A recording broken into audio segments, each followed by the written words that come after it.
नमस्कार मैत्रिणींनो, आज आपण बेसनाच्या पराठ्याची पाटोडीची भाजी करणार आहे। त्यासाठी आपण 2 वाटी बेसन घेतलेले आहे। त्यामध्ये 1 चम्मच तिखट, 1 चम्मच हळद, अर्धा चम्मच मीठ, 1 चम्मच आलं लसूण पेस्ट आणि 2 ते 3 चम्मच तेल टाकलेलं आहे आणि त्यापासून एक घट्ट असा बेसनाचा डो तयार करून घेतलेला आहे।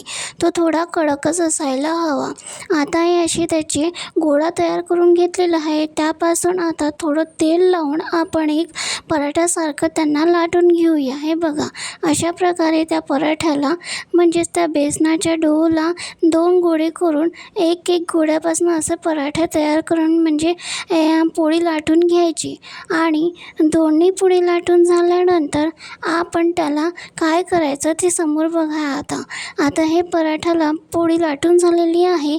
आता एक तवा मांडायचा, त्यावर पोळी शेकायला ठेवायची, एक बाजू शेकू द्यायची, छान खरपूस भाजून घ्यायची।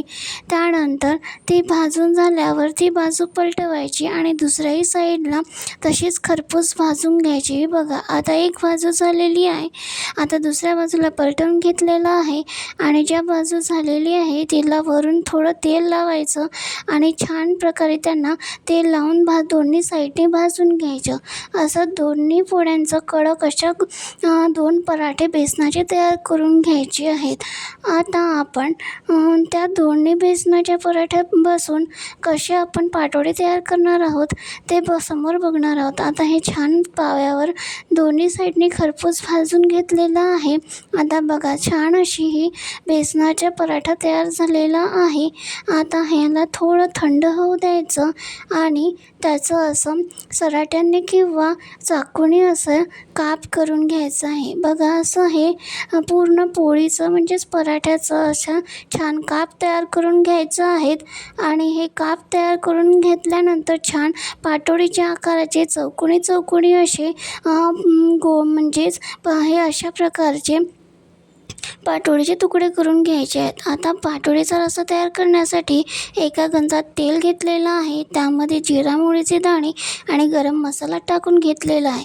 आता त्यामध्ये अद्रक लसूण टाकलेलं आहे। हा आहे मसाल्याचं वाटण। यामध्ये 2-3 कांदे, आलं लसूण पेस्ट, धणे, जिरे, तुम्हाला जे खडे मसाला हवे ते टाकून त्यामध्ये पेस्ट करून घ्यायची मिश्रणमध्ये।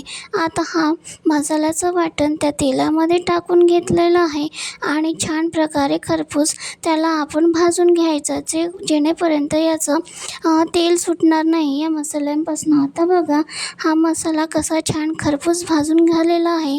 यामध्ये 1 चम्मच हळद, 2 चम्मच तिखट, 2 चम्मच मीठ टाकून घेतलेलं आहे आणि यालाही यामध्ये थोडं छान शिजू द्यायचं आहे। आता हा मसाला जळाला नाही पाहिजे म्हणून यामध्ये थोडं पाणी टाकून घ्यायचं आहे।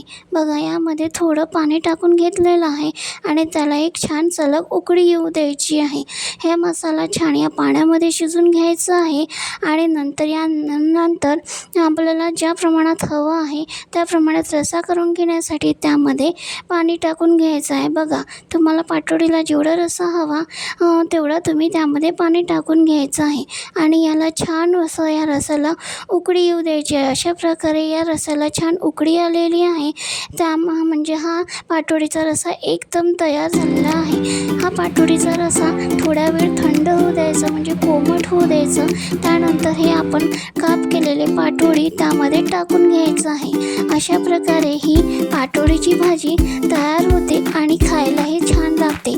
तर तुम्ही आपल्या घरी नक्कीच तयार करा ही बेसनाच्या पराठ्याची पाटोडी आणि मला सांगा की ही बेसनाच्या पराठ्याची पाटोडी कशी लागते ते, आणि सांगा जर हा व्हिडिओ कसा आवडला तर। आणि हा व्हिडिओ जर आवडला असेल तर लाईक, शेअर, सबस्क्राईब नक्कीच करा। धन्यवाद।